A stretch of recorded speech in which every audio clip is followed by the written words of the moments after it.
Hi everyone, welcome to the episode number 7 and the final episode from our series, The Road to Cybersecurity.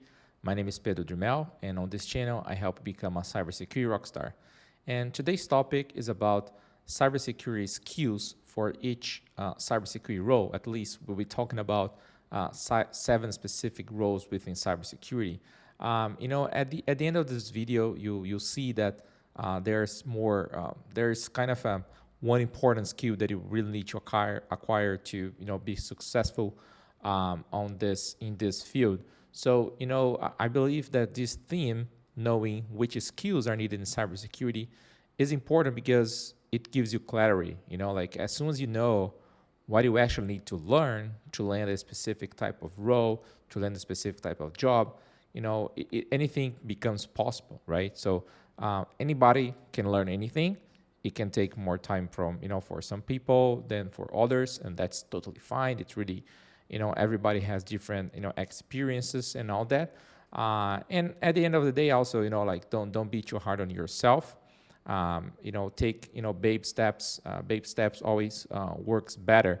And you also see that it's not as complicated as it looks like. We'll see that there are some skills that overlaps between different roles, and you can also work towards a collection of skills as you progress in your career.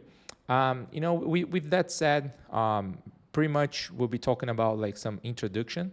So like what a skill is about, what is that actually is, what it's not. Then I'll go through a diverse of cybersecurity roles and specific skills needed for each of them. And last, I'll be quickly taking a look at a report from a cybersecurity company that sent a survey for many hiring managers and CISOs, and so chief information security officers, usually those who are responsible to using the budget to hire people within their department. So, and I'll kind of compare with what they said from what I really see from within the market and my experience as well. So this is the seventh video from the series. We just a quick recap. We went through like how to get started, some obstacles you might find. Is that really a problem or not? Like bachelor degree, certification, experience, and all that. We also talked about careers in cybersecurity, some projects that you can start as a beginner as well, and now we're talking more about skills for the roles that we mentioned on the careers part. So like, what is a skill? It's something you have, and it's like riding a bicycle, right? You never forget. So it's basically the ability to do something well. It's not it's not a tool, well, in a sense where I always see, people when they are trying to, most people when they try to learn, break into cybersecurity, they will always be, hey, I installed this and this tool. I installed Backtrack back in the day, now Kali Linux, or any given tool, or Burp Suite, or it goes on and on, like Metasploit, whatever.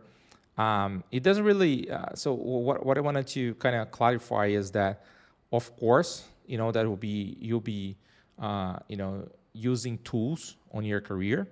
But the thing is, you can maybe land a job just plugging tools and hitting the buttons, the mouse button, and so on. But the reality is, it won't get you much far. Of course, you will always be using a given tool, but you got to understand what is beneath the tool, what's really what that tool is really doing, and understand the concept behind it as well. So in that sense, what I'm saying is that is just because you know how to use a tool, it doesn't make you skilled into that area. So like if we're talking about, for example, offensive security, right?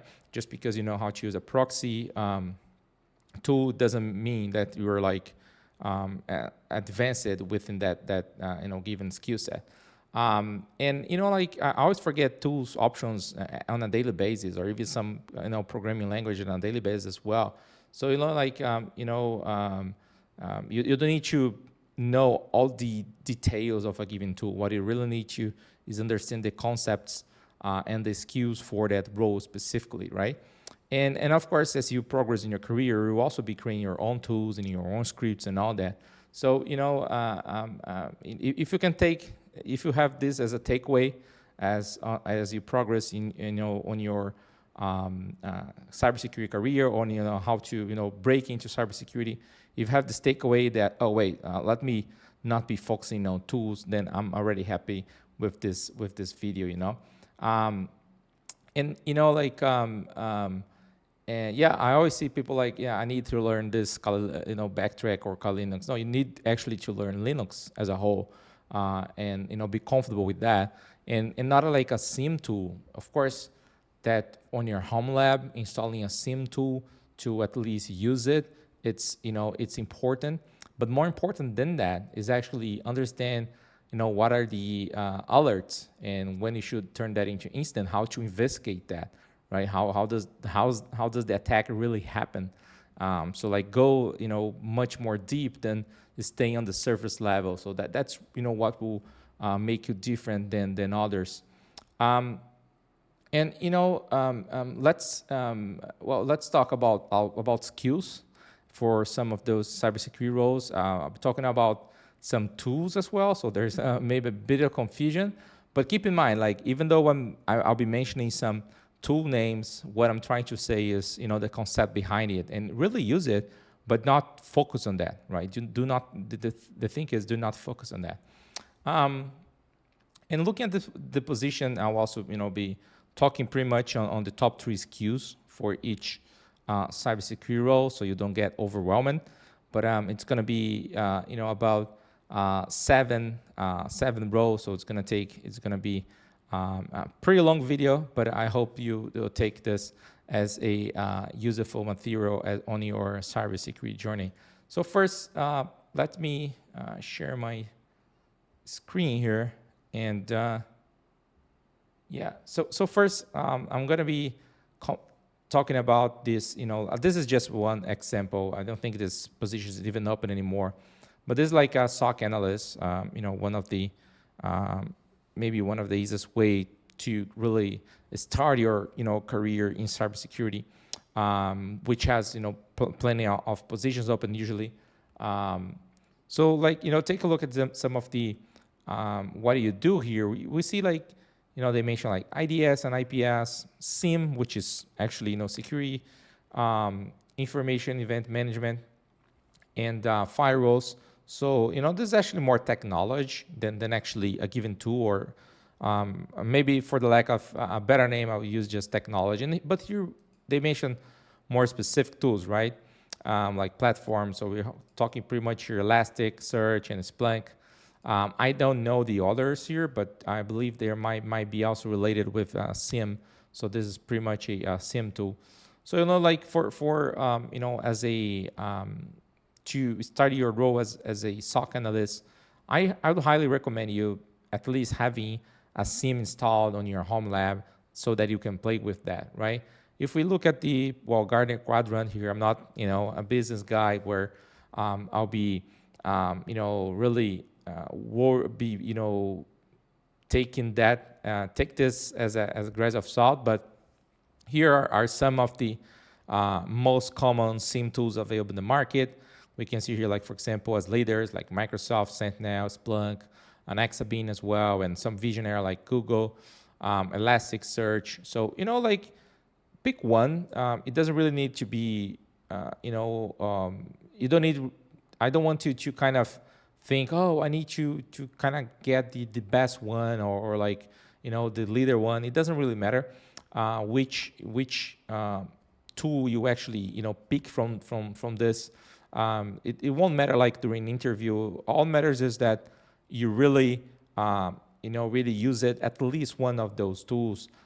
It can be something like so for example, this is Elasticsearch, and it's an open source that you can really install. You don't need to pay anything to test this.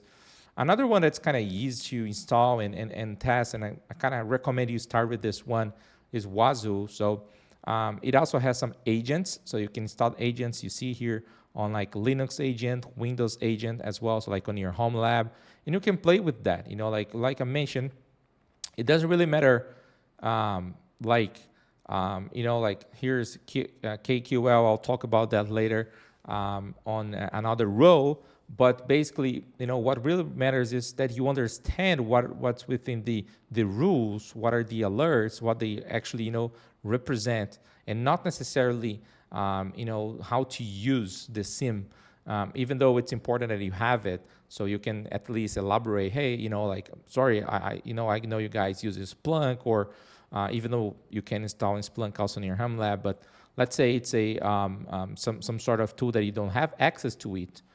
You can kind of say, yeah, I don't have that, but look, I use this other tool, and this is what I learned. Those are the alerts I investigated.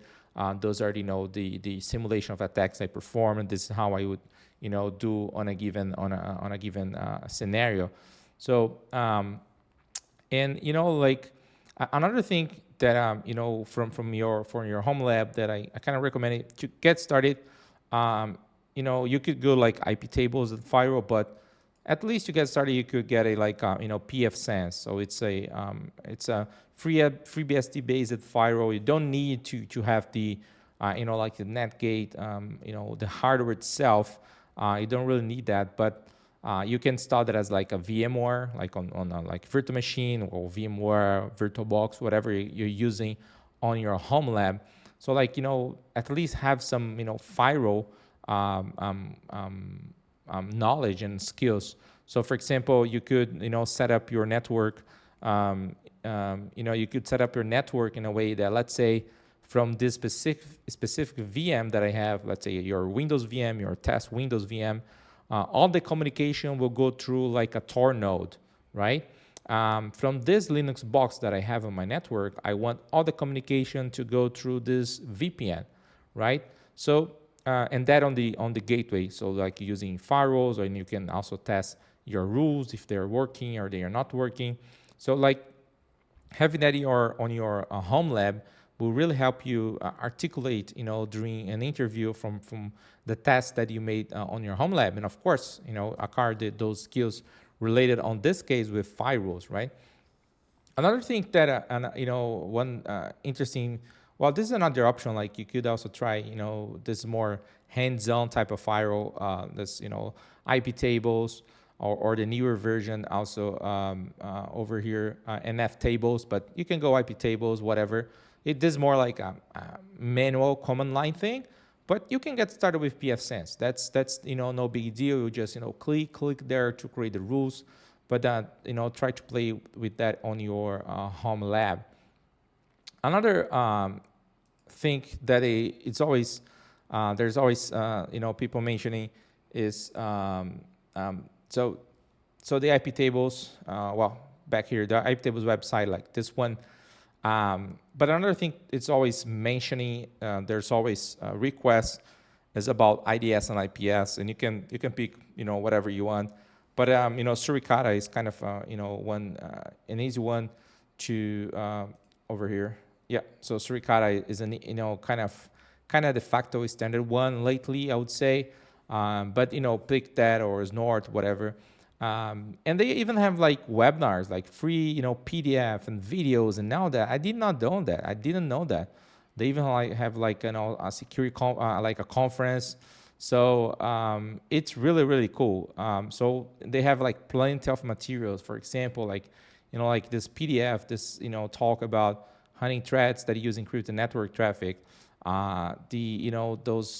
This company is kind of the owners are actually Suricata developers, or who created Suricata and all that. So like this is really interesting. So you can take a look at Suricata from and play with that as your IDS. Also packet capture, packet analysis. So you can play with like Wireshark, and I did not know that Wireshark also has some sort of conferences, right? So that's quite amazing. They have even videos, so you can take a look at the Wireshark. So like so in a nutshell, in terms of security devices, I'm talking about I'm talking about have a on your home lab, have like a firewall, So I showed pfSense and also IP tables. You pick the one you want. It will be interesting also that you have a Suricata or any other IDS. And before I also mentioned the SIEM, right?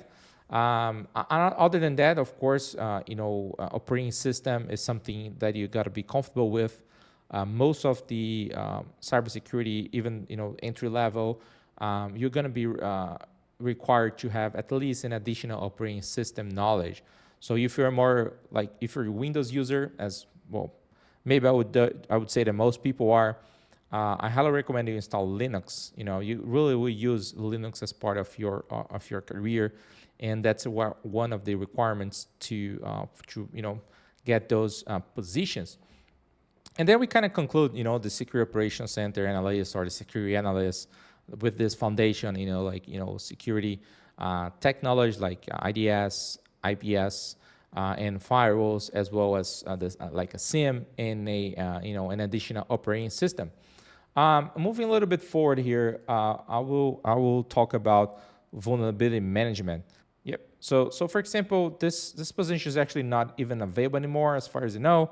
But I had this saved, for the sake of simplicity. Let me just look at this one here, for example. So it's a long kind of post, but I'll just pay attention to what matters most. So like you're gonna lead a comprehensive threat and vulnerability management program, ensuring it meets internal standard and complies with this, compliance with HIPAA and high trust. But basically, conduct regular vulnerability scans, use automated tools in a cloud-first environment, identify vulnerabilities, and assessing potential impacts. So and also you gotta prioritize which are the vulnerabilities found in the environment that needs to be fixed first.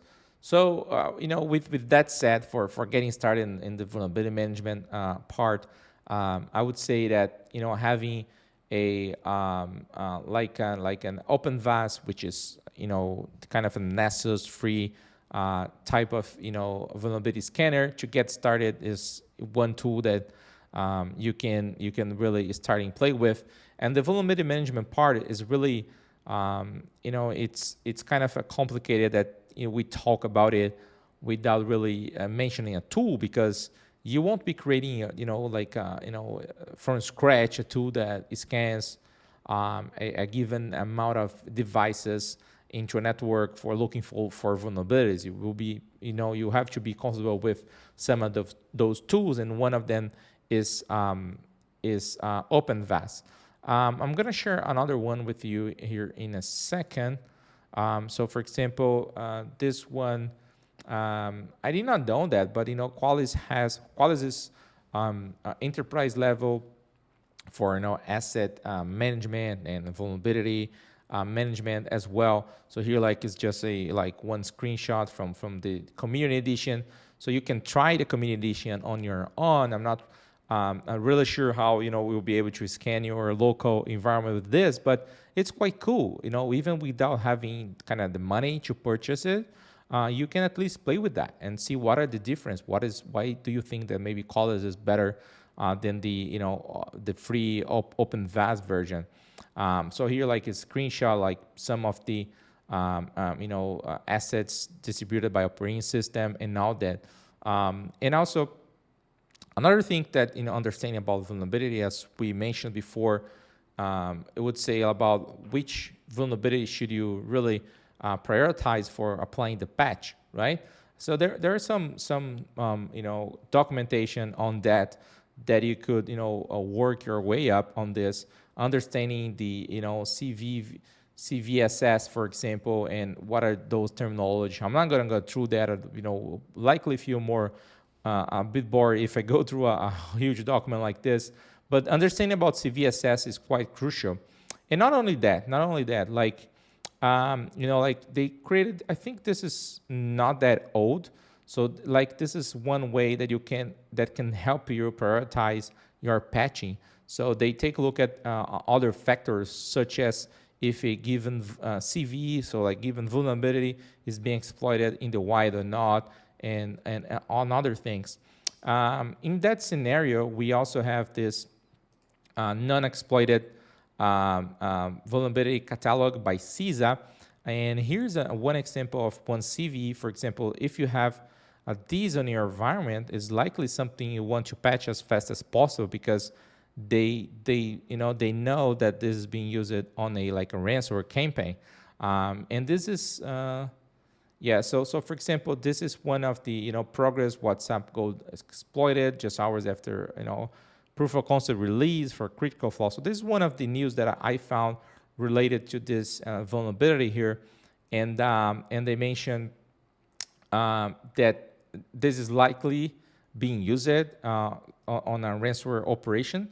They kind of say here, like, while no follow-up exploitation actually have been detected, the use of several remote access software points to the involvement of ransomware actor.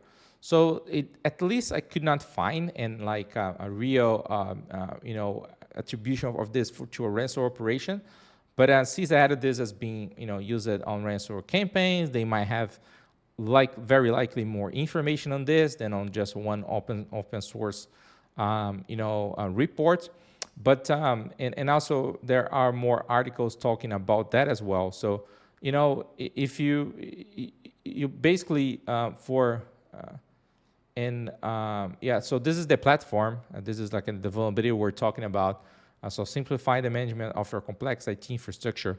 So like in a case like this, if you are the vulnerability management expert, you first, all right, do I have this in my infrastructure or not? If you don't really even have that software, like, you should not be really be worried about it. But if I do, then maybe that's kind of red flag to work and patch that as fast as possible.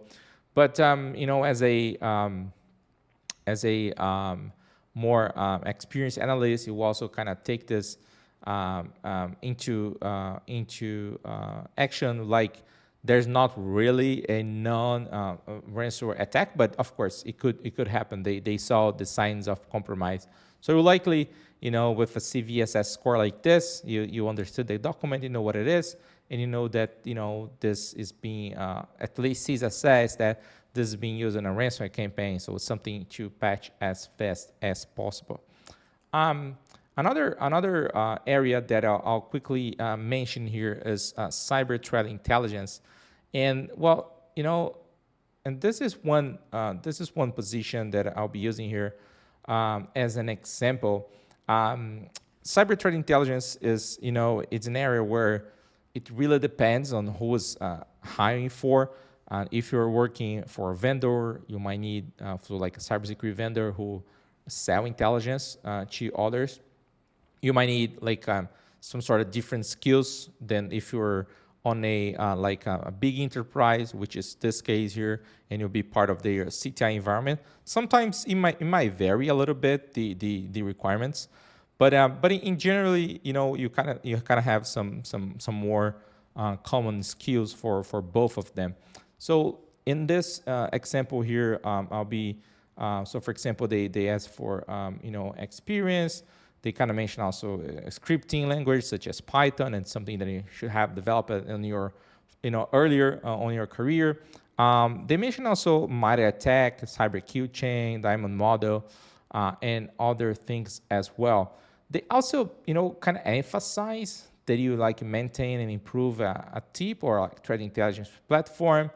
I would say that this is usually not much of a requirement for most of those positions, but of course, if you have that experience, will be good for you. That's for sure.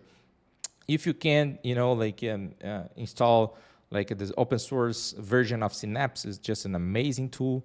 Even if you have an offer from someone who has Synapse, but pay less, take that offer, because it's just a great tool.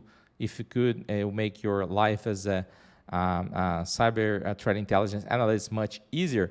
But as kind of the first skill set, I'll kind of mention one that I'll mention this resource here is Psychology of Intelligence Analysis. So in a nutshell, if we're talking about cyber threat intelligence, it comes from the intelligence background. So having a good background in intelligence, that's why many people from the from the Navy, and others kind of go into the cyber side because they kind of learn it that intelligence discipline from their in their work in the Navy, in the Army, and all that. But understanding how intelligence operations work in general will hugely benefit you.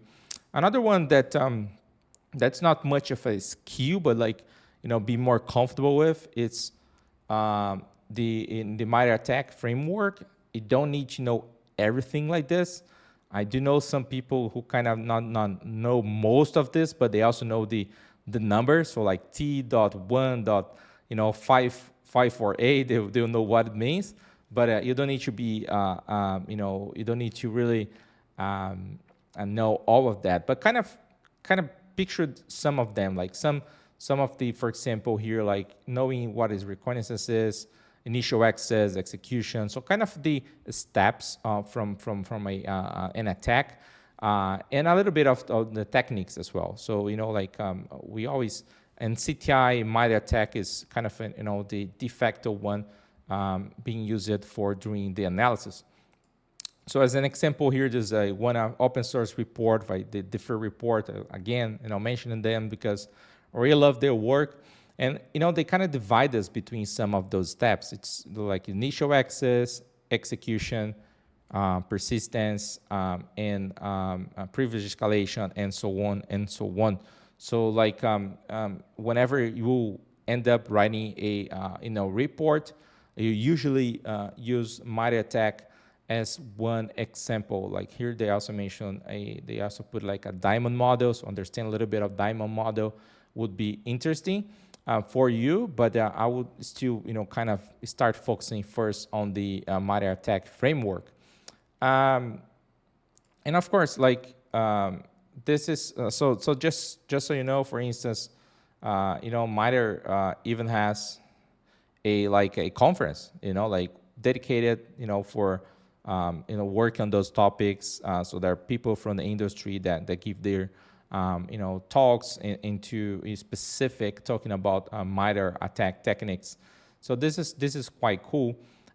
So unless I would say I didn't really add to the list here, but like malware analysis, and there's most of I would say that most of the cyber threat intelligence reports are usually on malware attacks, even like nation state threat actors or cybercrime threat actors, and getting to know those threat actors as much as possible will benefit you on your cyber threat intelligence career. But like learning a bit of malware analysis, how the malware operates. It don't need to be a malware reverse engineer to really be part of a cyber threat intelligence, especially if you have an intelligence background.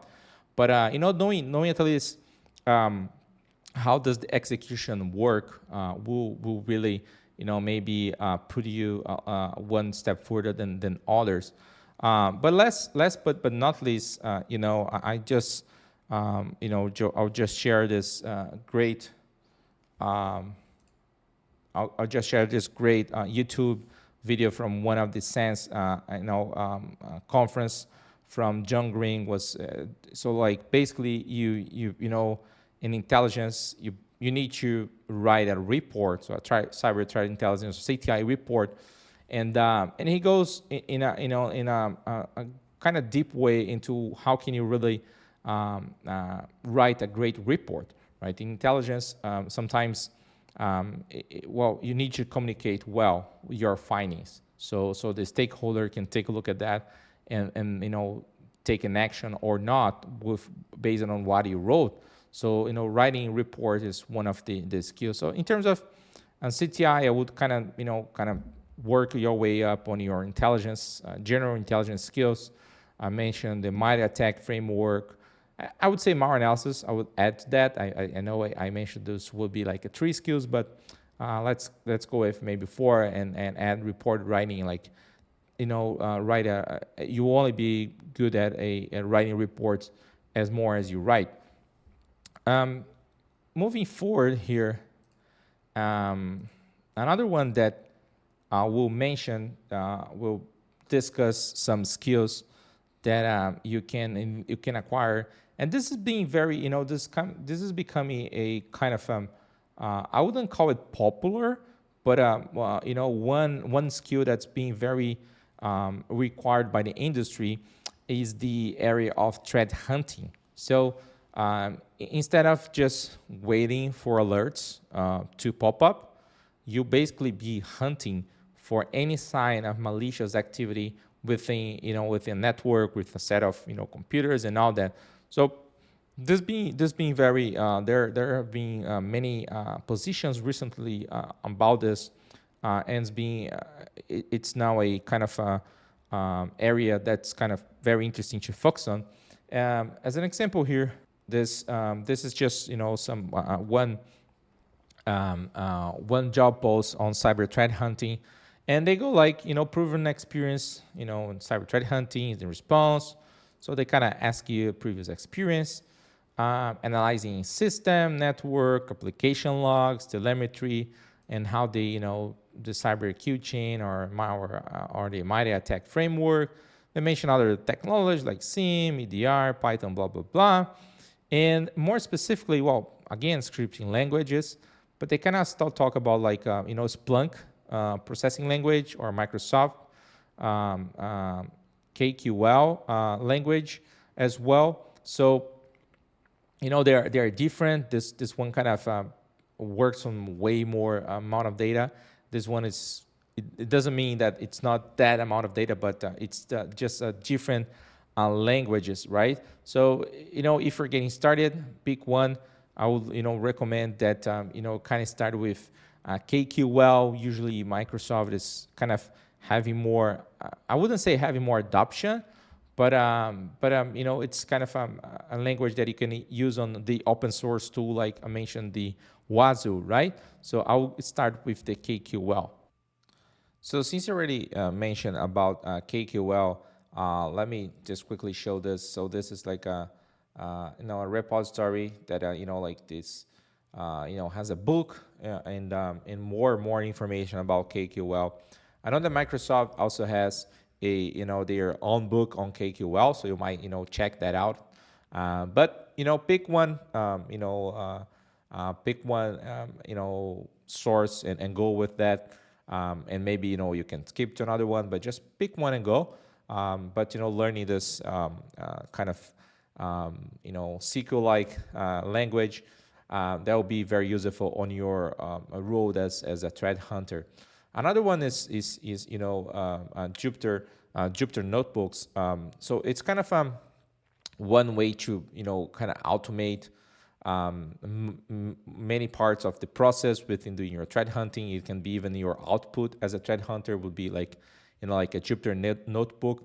So having at least the basics of Jupyter notebooks can really be a differentiator on your career as a threat hunter. Since we already touched on MITRE attack, you can also take a look at cyber Q chain, and here's one blog post from Splunk talking about cyber Q chain. So there are it's different but kind of also similar to MITRE attack. So like maybe more simple. That's what it is. So reconnaissance, weaponization, delivery, exploitation, installation, command and control, and then action objective. So this is kind of a more steps into an attack life cycle. Of course, as a threat hunter, you'll be looking for signs of those attacks happening into like a computer or a network. So knowing which phase you might have your find is important as a threat hunter.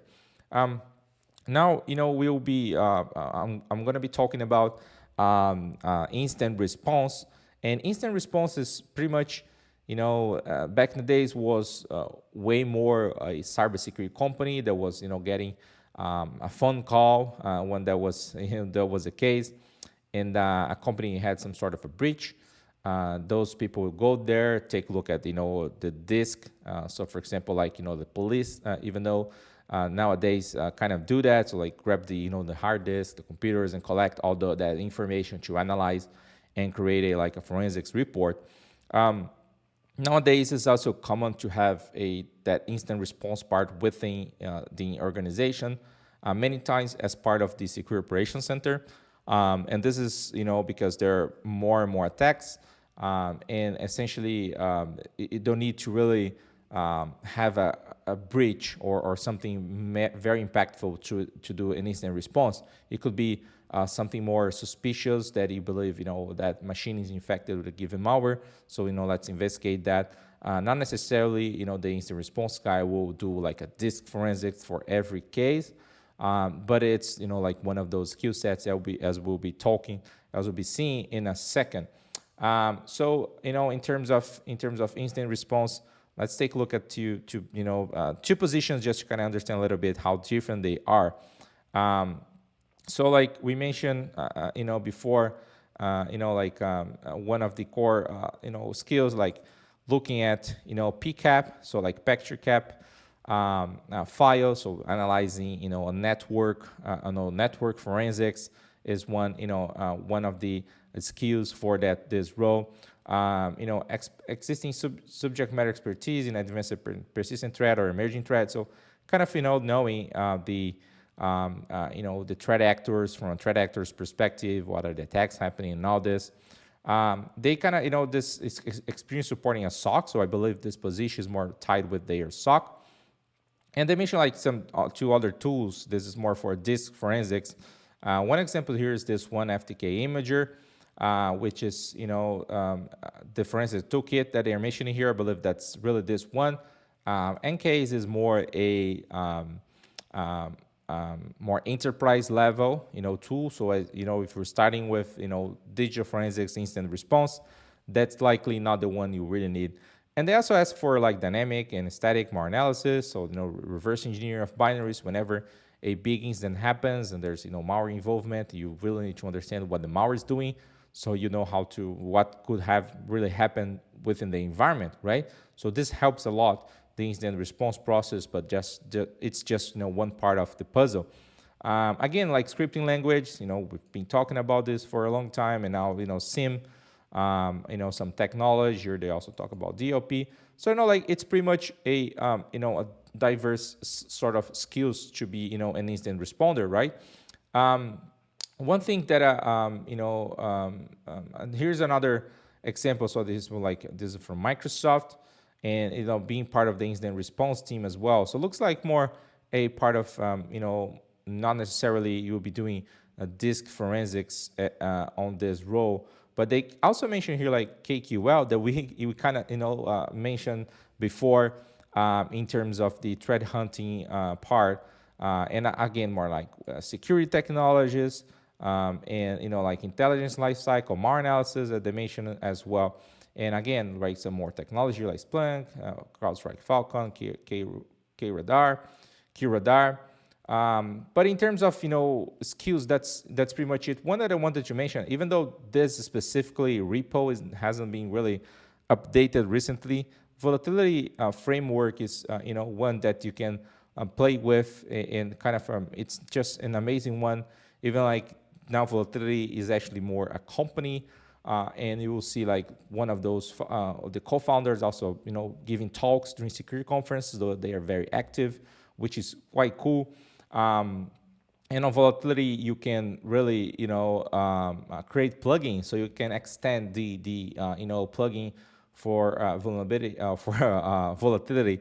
So when with FTK we'll be talking about much more a disk forensics, so you'll hopefully get also a good knowledge of file systems depending on the system that you'll be working with. And here we're talking more about a memory forensics, right? Because if it's an ongoing attack, we are able to take like a memory snapshot and understand what really happened into that compromised device. So with the incident response, more about the system, so like know more about Windows or Linux or even the Mac, more the better for you really. So incident response kind of is a place where you kind of condense every cybersecurity skills within a single role, and the reality is that you never know in which case that you're working on that will really need a given skill set, right? So it's a nice area that you can collect a bunch of skills, like analyzing logs, for instance, is one that's very important for incident response. But there are many technologies with different type of logs. So as you progress, you'll be gaining that that knowledge. So after incident response, I'll be talking about a offensive security. Offensive security can be multiple things, right? You can think about like more vulnerability research. I put vulnerability research into more like a research, but essentially I'll be talking more about penetration testing, and it's not just penetration testing. It could be like red teaming, but to get started, as a penetration tester, kind of is more. It makes much more sense than as like a red teamer, for instance. So for example, this is a job for a application security engineer, and then into those type of positions. So essentially, you'll be testing a web application. Many times you will also be required to do like mobile analysis, mobile apps security testing as well. But here, one thing that is always is one of the kind of common sense requirement for this type of position is to know the WASP type 10 vulnerabilities. It's not really like a vulnerability, but more a group of vulnerabilities, right? So here, like for example, maybe I don't know, maybe 10 years ago we will not be talking about CI/CD pipelines, but now it's more of importance. So they kind of keep an eye on the current vulnerabilities, and knowing this group of vulnerabilities is kind of a mandatory. So start with understanding that WASP top 10 for this type of role. As in terms of tool, Burp Suite is kind of the go-to proxy tool, and maybe just calling it a proxy tool is it doesn't really say that it's its power, but you can also write like for the paid version, you can write like scripts to automate many tasks on your tasks. So like whenever you're playing with this vulnerabilities, you can be playing with alongside with a Burp Suite. So that's kind of the go-to within this area. And of course, last but not least, and here we talk about writing as well. Like as we went through the writing for cyber threat intelligence reports, went through writing also on like incident response. You will also be having to write a report, but you'll also be writing like a penetration testing report, so your client or stakeholder, as you want to call it, know what actually to do with their findings, right? So it's just not about hacking. It's really about saying what is the risk that that given organization or that given application, that given team, whatever, is really facing if they don't really fix the vulnerabilities that you manage to find. So it's very important. And I didn't know about this website. So you have like some real and some example reports. So for let's see if there's one open here. NCC Group, it would be a great example for you to take a look. That's amazing. A company at like top-notch, penetration testing company.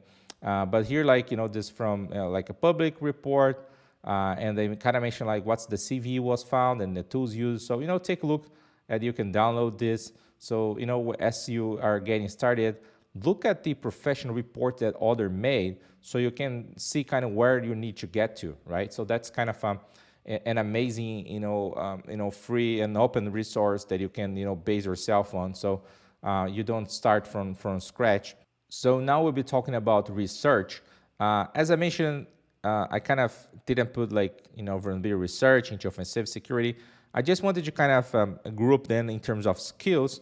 So I put like, for whenever you want to start doing vulnerability research, what are the kind of first skills you need to acquire? And I also put like malware research into this bucket. So let me quickly share my screen again here. But basically, if you're looking to do security research, one mandatory kind of, I'd say mandatory skill is to learn, assembly. Not necessarily you don't need to write assembly code. It's not the case. It would be much harder.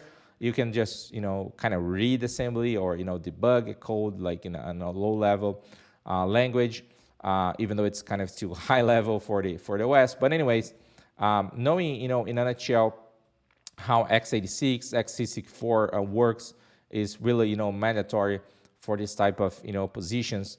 And this is quite new. They don't have many tutorials yet, but I thought it was really really nice. The visual, the design, and all this.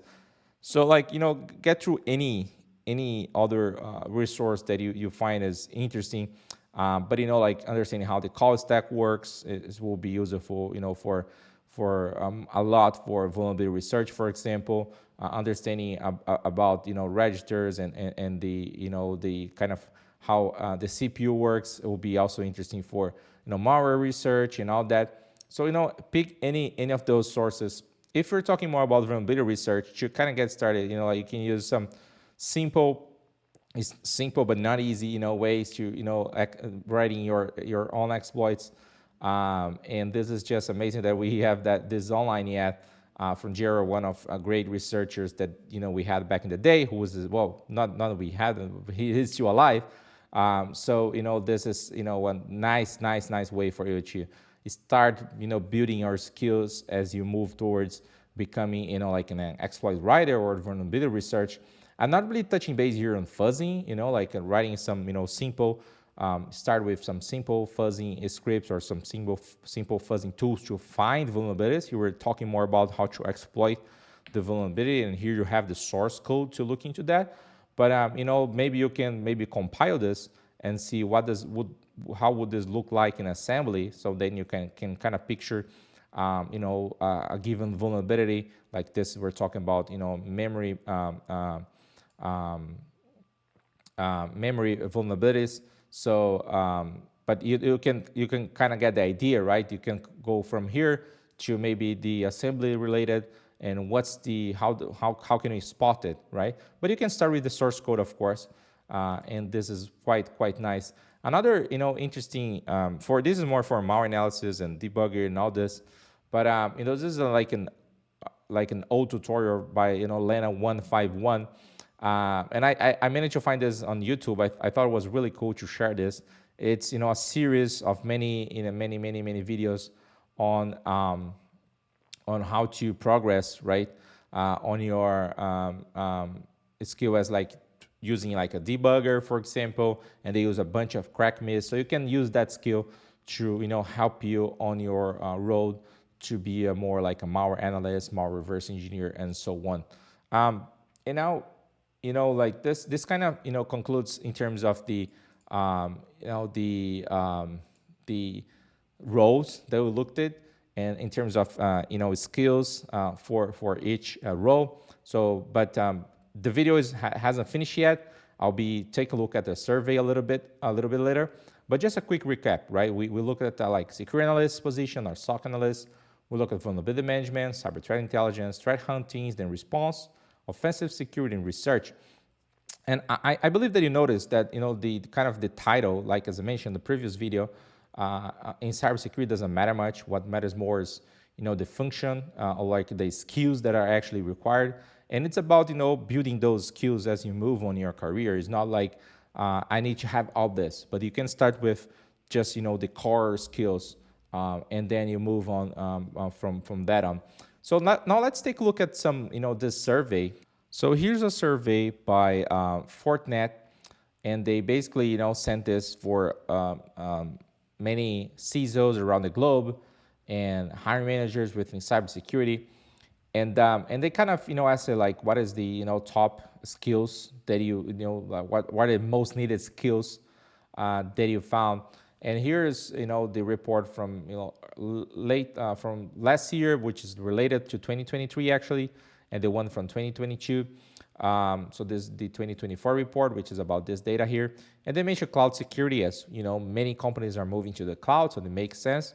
But it's more like more infrastructure type of thing than actually, security, in my opinion.